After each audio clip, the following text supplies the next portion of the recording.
Chapter 14 of It's a Dangerous Business Going Out Your Door by Jetfire 2020. Rainbow Dash flew low over the darkened fields, keeping her eyes locked on Niles as he ran. He was incredibly fast. She needed little effort to keep up with her pony friends when they galloped, but the pronghorn's speed required actual exertion on her part. The moon had risen, barely less than full, smothering the grasses in silver. The stars twinkled overhead. The Arkback Mountains were blacker than black to the left. Far to the right, the Dragonfly's mountains were faint shadows. Her insides were tingling, prickled with million sewing needles. She was filled with excitement and also fear. It was just like to build it to one of her tricks. Could she pull it off? Could she succeed? She thought she could, but there was no way to know for sure. It was like a sonic rainbow. Succeed or fail. But success had to happen. Failure was a possibility, but the thought of it was so disastrous she could barely stand to tolerate it. At last, Niles's pace began to slacken. He powered up a slow hill. They came to the top and abruptly halted. The Sky Blue Pegasus wheeled around it twice before narrowly descending, coming to a running landing and galloping the last few feet to the hilltop. The space was covered by a large flat circle of stone, a perfect circle. It gleamed white in the moonlight. Starbuck, Niles said, obliging her to retreat a few paces. Once more, lightning rose between his horns, and a powerful bolt sizzled through the air. It struck the stone on the outer edge and slowly circled, tracing a scorching line around the flat surface. Lightning completed the circuit and fast. The stone rumbled, and there was a sound of grinding, of rock against rock. A portion of the stone sunk. The scent traveled around. The air portion of the circle collapsing like water circling a drain. Daz's eyes went wide. With a final deep thunk, the movement ceased. There had been a flat topping stone, now a spiraling ramp of stone descending the hill. If you follow me, the pronghorn said, setting foot on top of the ramp, began to trace the path down. Daz was slightly nervous. Being away from the sky always set her on edge. When it was necessary to learn lightning, she would do it. She set off the ramp down towards them. They spiraled down to the earth, the moonlit sky vanishing above them. Daz could scarcely see the stone in front of her hosts as her feet rotations. Breathing sped up, her skin tingling beneath her blue coat. She was nervous. One hoof in front of the other, she told herself. It's something Firefly used to say. So she did it. She put one hoof in front of the other, and gradually went lower and lower. Now Niles's hoof falls were a guide for her own.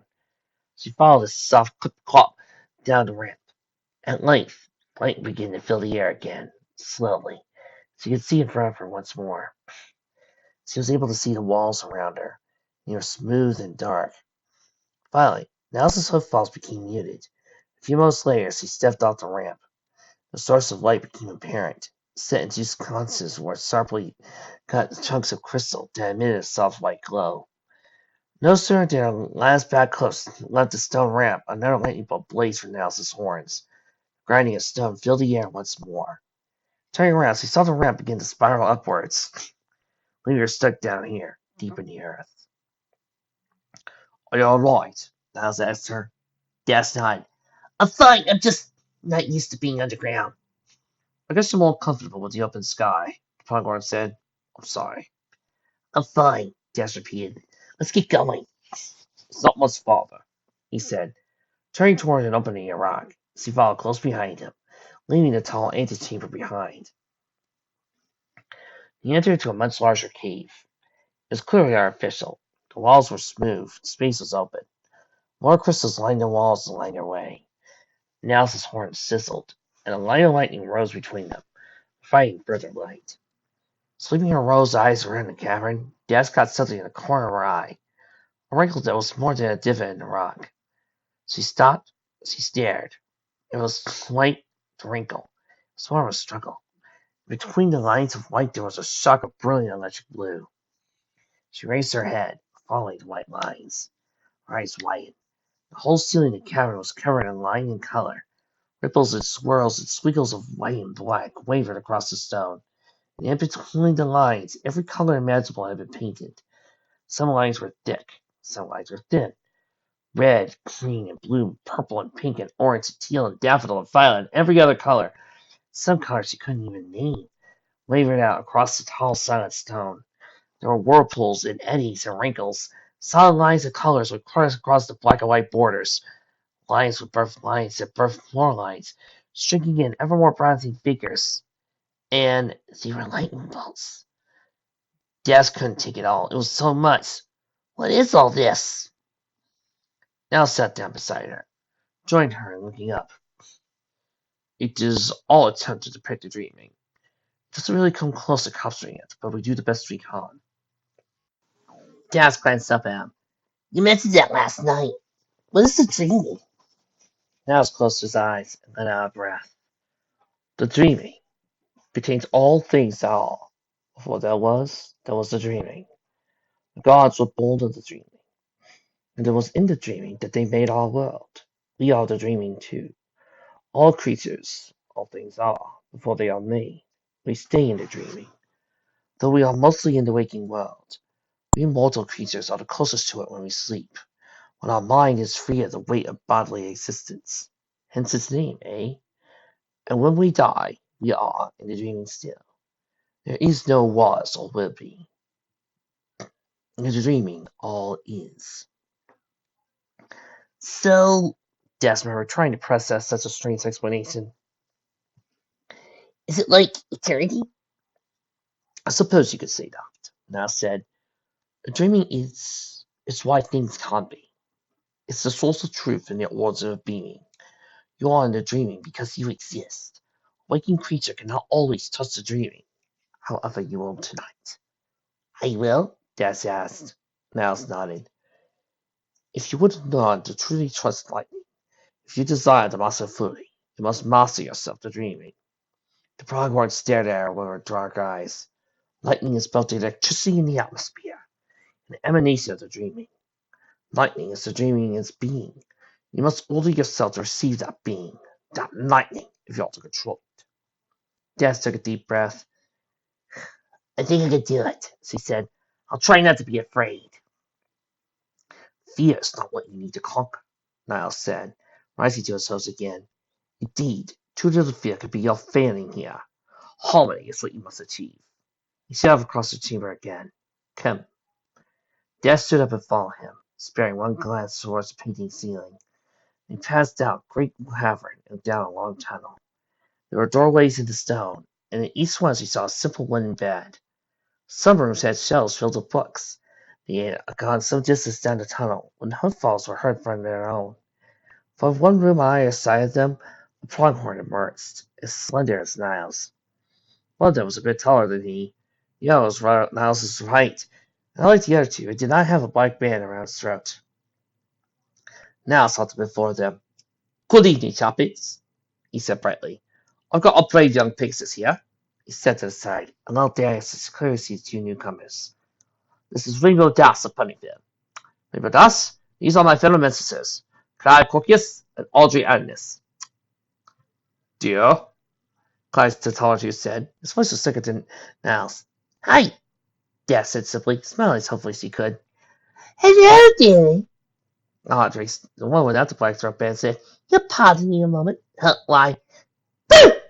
Audrey sighed, starting for it. Des went back, caught herself, kept herself from retreating more than a pace. She stared hard at the female pronghorn. Audrey gave her a wide smile. Yet not flighty. A good foundation. River Das, Clyde said solemnly, his force of personality evident. What you have asked of us is not a thing typically undertaken by Pegasi. You have asked us to bestow our magic upon you, though you lack the horns to focus it. You have asked us to tamper with your spirit, your very soul. You have asked us to expose you to the truth of existence. Do you fully understand these things you ask of us? Des was silent for a moment. A tiny earth voice in her head told her she could still turn back. It told her that these pronghorns were wise and kind, and they had known her limits upon first seeing her. It told her that if she chose to refuse this opportunity, they would think no less of her. She was at the height of her climb, her wings beating, ready to dive, but she could still stop now, slowly descend. So you had for your fear she so chose. She stepped forward. I understand. I accept the risk. Clyde tilted his head to his side. Do you accept that even if you succeed tonight? In fact, do you accept that especially if you succeed tonight? You'll never be the same. I accept that. Clive nodded. To follow us. He and Audrey turned as one and began walking down the tunnels. Niles came up beside her, and the two of them followed a similar pace. Tell me, Rainbow Dash. Leaning Pronghorn said over his shoulder. In Equestria, where your kind command the storms and make the weather, what does a typical Pegasus do with the lightning? Oh, the Sky Blue Pegasus, sorry.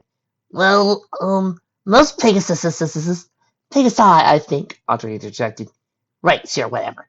That's dismissed her. Anyway, most Pegasi just sort of let lightning happen. They don't actually make it. When it does happen, they can change it, redirect it, control it.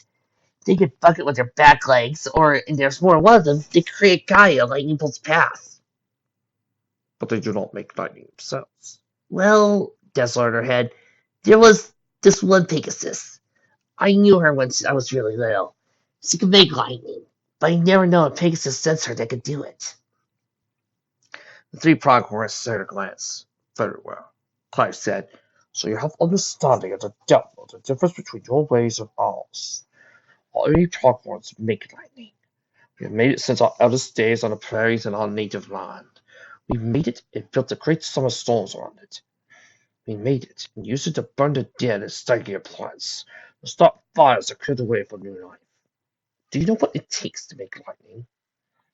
Nels was telling me a little about it, Das answered. Something about entering the dreaming, which has to do with existence? Your dreaming is where existence begins.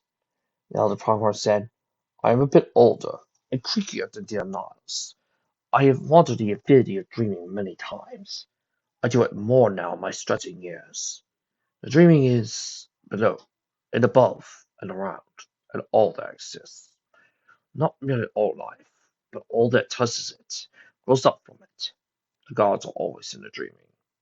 We mortals fill our minds and spirits with ourselves, so the dreaming has often no space in us. It enters us, and we enter it. When we sleep, when our souls are stilled. Instead that we cease to move in the dreaming, and that the dreaming starts to move us. That is important. The party had recently entered the tunnel, now stopped in front of a stone wall.